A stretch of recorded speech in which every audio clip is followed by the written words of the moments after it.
Assalamualaikum warahmatullahi wabarakatuh. Saya Suci Kusuma Wardini, mahasiswa Magister Pendidikan Biologi 2020.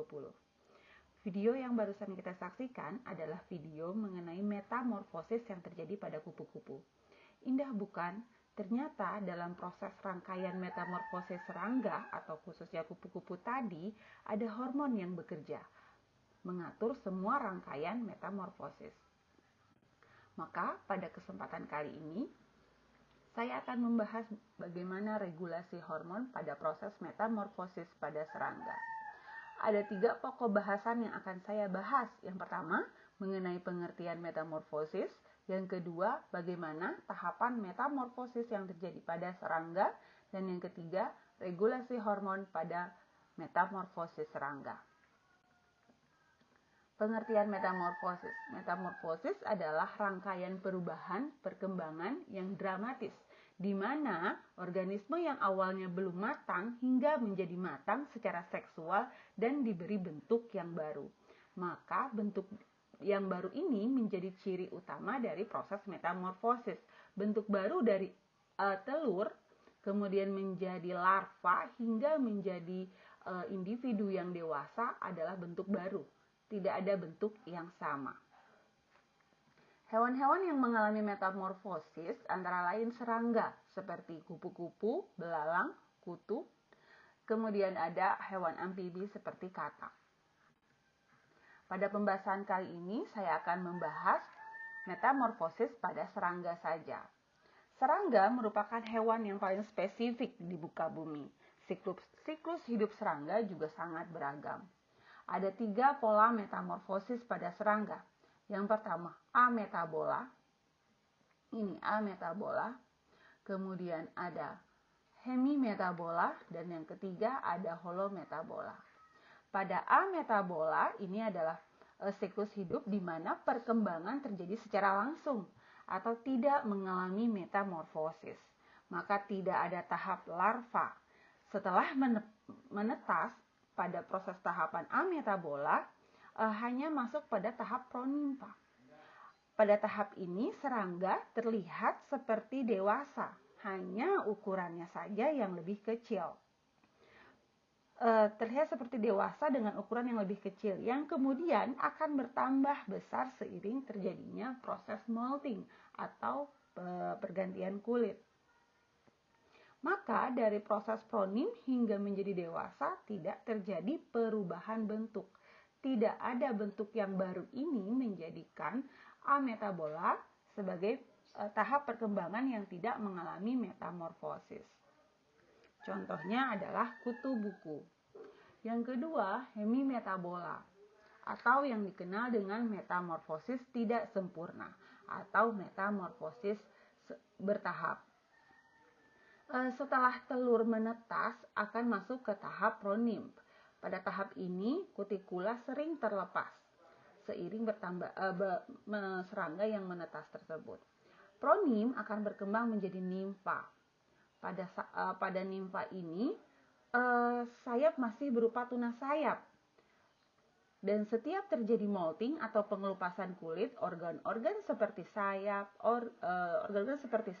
organ genital menjadi semakin matang. Tahapan pergantian kulit ini disebut dengan instar. Jadi pada tahap nimfa ini ada beberapa kali pergantian kulit, maka akan ada beberapa tahapan instar. Pada pergantian kulit yang terakhir atau pada proses molting yang terakhir akan membentuk serangga yang dewasa atau adult. Contoh binatang atau serangga yang mengalami hemimetabola ini adalah belalang dan kutu busuk. Pola metamorfosis serangga yang ketiga adalah holometabola atau yang disebut dengan metamorfosis sempurna. Pada holometabola tidak ada tahap pronimfa. Serangga yang menetas dari telur akan masuk ke tahap larva. Tahap larva ini pada metamorfosis kupu-kupu yang kita kenal dengan ulat. Larva ini mengalami pergantian kulit atau molting. Pergantian kulit yang tadi kita kenal sebagai instar. Tahap hidup larva adalah tahap hidup paling lama. Pada fase larva inilah serangga berperan untuk mencari makan, hanya berfungsi untuk makan dan menyimpan cadangan makanan. Larva akan berkembang menjadi pupa. Selama menjadi pupa ini, struktur dewasa akan terbentuk dan menggantikan struktur larva hingga akhirnya terbentuk keping-keping imarginal yang nantinya keping-keping imarginal tersebut akan berkembang membentuk antena, membentuk mata, mandibula, organ genital, kaki, sayap, dan lain sebagainya. Hewan dewasa atau imago ini akan muncul dari kulit pupa yang kita kenal dengan nama kepompong atau puparium.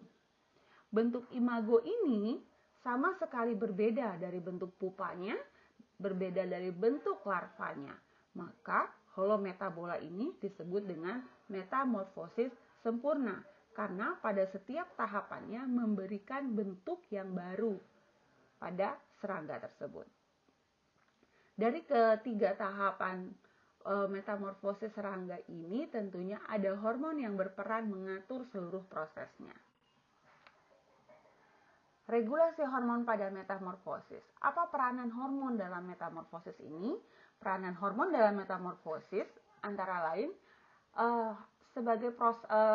berperan dalam proses pengelupasan kulit atau molting pada proses larva, pada tahap larva. Kemudian berperan dalam pembentukan pupa pada serangga holometabola. Berperan pada proses pengelupasan kulit atau molting pada nimfa serangga hemimetabola. Hormon yang berperan dalam metamorfosis ini terdiri dari dua macam hormon, yaitu juvenile hormon dan steroid 20-hydroxyekdison atau 20E.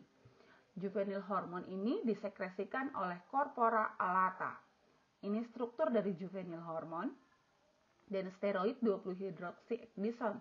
Nah, yang ini steroid hydroxyekdison. Hormon ini merupakan hasil dari modifikasi hormon ekdison yang disekresikan oleh kelenjar protorasik. Sekresi hormon ekdison diinisiasi oleh adanya hormon protorasikotropik atau PTTH yang dilepaskan oleh sel-sel neurosekretori otak serangga. Bagaimana mekanisme regulasi hormon pada metamorfosis serangga? Terdapat dua jalur, yaitu jalur molting signal dan jalur differentiating signal. Molting signal ini adalah jalur pengelupasan kulit yang dibantu oleh hormon ekdison.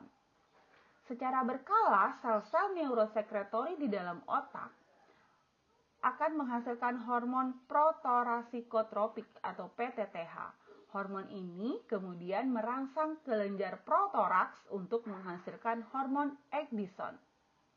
Hormon ekdison ini kemudian akan memodifikasi diri menjadi steroid 20-hydroxyekdison atau hormon 20E di jaringan perifer. Aliran hormon 20E ini pada setiap tahapan akan memicu terjadinya proses molting dengan cara mengikat dan menstimulasi sel epidermis untuk mensintesis enzim yang mencerna kutikula lama dan mensintesis kutikula yang baru. Nah, hormon ecdysone ini atau 20E ini selalu dihasilkan secara kontinu sampai proses pengelupasan kulit menuju tahap dewasa. Ecdysone ini berperan merangsang sintesa RNA dan protein yang diperlukan pada proses pembentukan keping imarginal. Jalur yang kedua pada proses regulasi hormon metamorfosis adalah jalur diferensiasi signal. Proses diferensiasi signal ini dipengaruhi oleh hormon juvenil atau juvenile hormon yang dihasilkan oleh corpora allata. Kerjasama antara hormon juvenil dengan hormon 20E hanya akan membuat proses molting serangga sampai bentuk stadium tidak dewasa atau sampai stadium pupa saja. Namun pada proses molting nanti pupa yang terakhir atau proses pengelupasan kulit yang terakhir akan terjadi penghambatan sekresi juvenile hormon. Sehingga konsentrasi juvenile hormon ini akan turun. Hal ini memicu hormon PTTH untuk merangsang kelenjar protoraks menghasilkan ecdysone atau hormon ecdysone. Nah, jika suatu serangga mengelupas kulitnya tanpa adanya hormon juvenil yang tadi konsentrasinya menurun tersebut, maka hewan tersebut akan berdiferensiasi menjadi bentuk yang dewasa. Maka proses perubahan bentuk yang dewasa ini dipengaruhi oleh turunnya kadar konsentrasi juvenile hormon pada proses molting yang terakhir hingga dia menjadi tahap yang dewasa. Proses ini, kedua hormon ini bekerja pada metamorfosis hemimetabola dan holometabola. Pada ametabola tidak terdapat hormon juvenil dan hormon 20E ecdysone. Oke, terima kasih. Sekian penjelasan saya mengenai regulasi hormon pada metamorfosis serangga. Kurang lebihnya mohon maaf. Stay safe, stay healthy. Assalamualaikum warahmatullahi wabarakatuh.